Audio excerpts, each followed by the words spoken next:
Hello everyone, welcome back in মিষ্টি প্রেয়াস another mini blog. আশা করছি তোমরা সবাই খুব ভালো আছো আর আমরাও খুব ভালো আছি। সকাল সকাল ফ্রেশ হয়ে সোজা চলে গেছিলাম ছাদে। আর এই যে গোলাপগুলো দেখতে পাচ্ছ, এগুলো আমার রোস্টেতে পাওয়া গোলাপ। আর আজকে ছিল সোমবার, সকাল থেকে মিনি ব্লগটা অ্যাজ ইউজুয়াল স্টার্ট করলাম। এদিকে তো মায়ের অলরেডি পুজো হয়ে গেছে, দেন তো ঠাকুর প্রণাম করে সোজা চলে আসলাম নিচে আর বসলাম সবাই মিলে এক কাপ গরম গরম চা নিয়ে। আজকে টিফিনে নিয়ে যাবো বেগুন পোড়া রুটি, যেটাই আমি এখানে করে নিচ্ছিলাম। দেন তো সোজা চলে আসলাম রেডি হতে, তারপরে তো বসলাম সকালে ব্রেকফাস্ট নিয়ে। আজকের ব্রেকফাস্টে ছিল ডিম সেদ্ধ। দেন তো আমি বেরিয়ে গেলাম ভাইয়ের সাথে, ভাই আজকে আমাকে স্কুলে ড্রপ করে দিয়ে এসেছিল। তারপরে তো মাসিমণি করে নিচ্ছিল এদিকে দুপুরের রান্নাটা।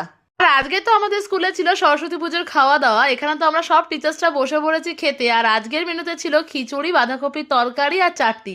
আর দুর্দান্ত হয়েছিল সবকটা রান্না। খুব এনজয় করে আমরা সবাই মিলে খাওয়া দাওয়াটা সারলাম। দেন তো স্কুল ছুটি হয়ে যাওয়ায় আমিও বাড়ি ফিরে আসলাম। বদিভাই তো স্কুলে খাওয়া দাওয়া থাকাই বদিভাই তো আর খাইনি। দেন তো আমি আর মাসিমণি বসে লাঞ্চটা কমপ্লিট করে নিলাম। দেন তো বিকালে গরম গরম চা খেয়ে আমি আর বোন বেরিয়ে পড়লাম সাইবার ক্যাফে যাওয়ার জন্য। আমার লাস্ট দুটো কোশ্চেন পেন্ডিং ছিল, যেটাকে ফাইনালাইজ করতে গেছিলাম। এখানে তো এসে দেখি আজকে বেশ ভিড় ছিল ক্যাফেটেরিয়াতে। দেন তো আমি এখানে বসে অপেক্ষা করছিলাম। তারপরে তো একটা কম্পিউটার ফাঁকা হয়ে যাওয়ায় আমি এখানে বসে নিজের কাজটা কমপ্লিট করে নিলাম। দেন তো আমরা সোজা চলে আসলাম একটু মোমো খেতে। আর আসার সময় কিনলাম চিপস। এটা খেতে খেতে তো আমরা বাড়ির পথে রওনা দিলাম। দেন তো বদ্দি ভাই বাড়ি ফিরে পেলো আজকে চকলেট। তারপর তো রাতের ডিনারটা কমপ্লিট করে নিলাম। So that's it for today, bye bye.